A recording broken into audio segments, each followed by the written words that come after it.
Hej, mit navn det er Kasper Hallberg, og jeg er restaurantchef på Restaurant Gilleleje Havn. Og jeg vil nu kort introducere jer for vores temaaften New World, som finder sted den 4. juni. Det som vi vil lægge vægt på er selvfølgelig den nye verden, Argentina, New Zealand og Sydafrika, hvor vi nøje har udvalgt nogle rigtig gode vine og noget mad, der matcher til.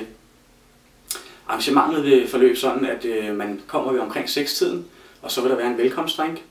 Ellers så sætter vi selvfølgelig op med buffeter med rigtig lækker mad, og så bliver der skænket vin ad libitum fra New Zealand, Sydafrika og Argentina.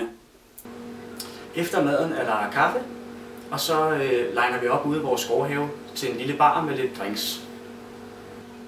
Vi glæder os til at se jer, og I kan læse mere om vores arrangement på www.gillelejehavn.dk.